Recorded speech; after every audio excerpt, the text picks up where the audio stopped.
ಒಂದು ಸುಂದರವಾದ, ಕುತೂಹಲಕಾರಿ ಹಾಗೂ ಒಂದು ಪ್ರೇಮಕತೆ. ಶಹರಿಯಾರ್ ಮತ್ತು ನೀಲಂ. ಶಹರಿಯಾರ್ ಎಂಬ ಯುವಕ ನೀಲಂ ಎಂಬ ಅಜ್ಜಹೃದಯದ ಸುಂದರ ಯುವತಿಯನ್ನೊಂದೇ ನೋಟದಲ್ಲಿ ಪ್ರೀತಿಸಿಬಿಟ್ಟನು. ಆದರೆ ಅವನು ತಿಳಿಯದಿದ್ದದ್ದು, ನೀಲಂ ಎನ್ನುತ್ತಿದ್ದ ಆ ಹುಡುಗಿ ನಿಜವಾಗಿಯೂ ಇಷ್ಟು ದಿನಗಳ ಹಿಂದೆ ದಫನೆಗೊಂಡಿದ್ದ ಆತ್ಮೆ ಎಂಬುದಾಗಿತ್ತು. ಶಹರಿಯಾರ್ ಒಂದು ಬಡ ಕುಟುಂಬದವನಾಗಿದ್ದ. ಅವನು ಹಸಿವಾದರೂ ತನ್ನ ತಾಯಿಯ ಅಕ್ಕಪಕ್ಕದ 5 ಮಕ್ಕಳ ಜವಾಬ್ದಾರಿ ಹೊತ್ತುಕೊಂಡಿದ್ದ. ತಂದೆಯು ತೀವ್ರ ಅನಾರೋಗ್ಯದಿಂದ ನಿಧನರಾಗಿದ್ದರಿಂದ ತಾಯಿ ಇಡ್ಡತ್ತಿನಲ್ಲಿ ಮನೆಯೊಳಗೆ ನಿಂತು ಹೋಗಿದ್ದಳು. ಶಹರಿಯಾರ್ ದಿನದ ನಂತರ ರಾತ್ರಿ 2 ಗಂಟೆವರೆಗೂ ಮೆಕ್ಯಾನಿಕ್ ಅಂಗಡಿಯಲ್ಲಿ ಕೆಲಸ ಮಾಡುತ್ತಿದ್ದ. ಅಂಗಡಿ ಮಾಲೀಕ ತುಂಬಾ ಕಠಿಣ ಸ್ವಭಾವದವನು. ಹೆಚ್ಚು ಕೆಲಸ ಮಾಡಿಸಿ ಕಡಿಮೆ ವೇತನ ಕೊಡುತ್ತಿದ್ದ. ಒಂದು ರಾತ್ರಿ ಶಹರಿಯಾರ್ ಅಂಗಡಿಯಿಂದ ಮನಕ್ಕೆ ಹೋಗುತ್ತಿದ್ದಾಗ ಒಂದು ವಿಚಿತ್ರ ಘಟನೆ ನಡೆಯಿತು. ಒಂದು ಕತ್ತಲ ಜಂಗಲ್ನ ಮಧ್ಯದಲ್ಲಿ ಒಂದು ಕಾರು ನಿಂತಿತ್ತು ಮತ್ತು ಆ ಕಾರು ಬದಿಯಲ್ಲಿ ನಿಂತಿದ್ದ ಯುವತಿ ಎದ್ದು ಕಾಣುತ್ತಿದ್ದಳು.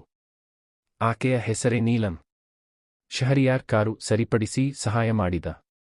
ನೀಲಂ ತಾನೊಬ್ಬಳಾಗಿರುವುದಾಗಿ ಹೇಳಿ ಹೆದರಿರುವುದಾಗಿ ಹೇಳಿದರು. ಸಹಾಯಕ್ಕಾಗಿ ಆಕೆಯು ಶಹರಿಯಾರ್ಗೆ ಹಣ ನೀಡಿದರು. ಮೊದಲಿಗೆ ನಕಾರ ಮಾಡಿದರೂ ಶಹರಿಯಾರ್ ಹಣ ತೆಗೆದುಕೊಂಡನು ಮತ್ತು ಮನೆಯಲ್ಲಿನ ಬಡತನಕ್ಕೆ ಸಹಾಯವಾಯಿತು. ನಂತರವೂ ಅವರು ಹಲವಾರು ಬಾರಿ ಭೇಟಿಯಾಗುತ್ತಾ ಹೋದರು. ನೀಲಂ ಸದಾ ವಿಚಿತ್ರ ಸ್ಥಳಗಳಲ್ಲಿ ಕಾಣಿಸಿಕೊಂಡಳು. ಪಯಲ್ ಧ್ವನಿ, ವಾಸನೆಯ ತೀವ್ರತೆ, ತನ್ನದೇ ಮಾಯಾಜಾಲ ಸೃಷ್ಟಿಸುತ್ತಿದ್ದಳು.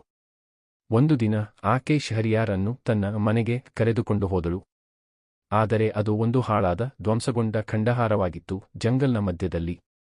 ಶಹರಿಯಾರ್ ಅಚ್ಚರಿಯಿಂದ ಕೇಳಿದನು, ಇದು ನಿನ್ನ ಮನೆನಾ? ನೀಲಂ ತಲೆ ತಗ್ಗಿಸಿ ತಿಳಿಸಿದಳು, ನಾನು ಇಲ್ಲಿ ವಾಸಿಸುತ್ತೇನೆ. ನಾನೊಬ್ಬ ಮಾನವಳಲ್ಲ, ನಾನು ಜಿನ್ನಾದಿ, ಒಂದು ಜಿನ್ನಿ. ಅದನ್ನು ಕೇಳಿದ ಶಹರಿಯಾರ್ ಬೆಚ್ಚಿ ಬೀಳಿದ. ಆದರೆ ಆಕೆ ಹೇಳಿದಳು, ನಾನು ನಿನ್ನ ಪ್ರೀತಿಸುತ್ತೇನೆ. ನಾನೊಬ್ಬ ಬುದ್ಧಿವಂತ ಮಾನವನನ್ನು ಹುಡುಕುತ್ತಿದ್ದೆ. ನೀನೇ ನನ್ನ ಆಯ್ಕೆ. ನಂತರ ಆಕೆ ತನ್ನ ಭಯಾನಕ ರೂಪವನ್ನು ತೋರಿಸಿದಳು. ಮುಖ ಮಾತ್ರ ಸುಂದರವಾಗಿದ್ದರೂ ಕೈಗಳು ಮತ್ತು ದೇಹ ತುಂಬಾ ಕಪ್ಪು ಮತ್ತು ಕೂದಲುಗಳಿಂದ ಕೂಡಿದ್ದವು. ಆಕೆ ತಾನು ಶಹರಿಯಾರ್ನನ್ನು ಪ್ರೀತಿಸುತ್ತಿದ್ದೇನೆ, ತಾನು ಈಗ ಮೊದಲು ಮತ್ತು ಕೊನೆಯ ಬಾರಿಗೆ ಬಂದಿರುವೆ ಎಂದು ತಿಳಿಸಿದಳು. ಆಕೆ ಕೊನೆಗೆ ಶಹರಿಯಾರ್ಗೆ ಒಂದು ಖಜಾನೆ ಇರುವ ಸ್ಥಳವನ್ನು ಹೇಳಿದರು. ನಿಜವಾಗಿಯೂ ಶಹರಿಯಾರ್ ಅದೇ ಖಂಡಹಾರದಲ್ಲಿ ಒಂದು ಹಳೆಯ ಕೋಣೆಯಲ್ಲಿ ಹೂಡಲಾಗಿದ್ದ ಖಜಾನೆ ಹುಡುಕಿದನು. ಅದರೊಂದಿಗೆ ಅವನ ಕುಟುಂಬದ ಜೀವನವೇ ಬದಲಾಗಿತ್ತು. ಆಕೆ ಮತ್ತೆ ಕಂಡುಬರಲಿಲ್ಲ. ಆದರೆ ಆಕೆಯ ಪ್ರೇಮವು, ಸಹಾಯವೂ ಮತ್ತು ಆ ವಿಚಿತ್ರ ಬಂಧವು ಶಹರಿಯಾರ್ನ ಜೀವನವನ್ನೇ ಶಾಶ್ವತವಾಗಿ ಬದಲಾಯಿಸಿತು.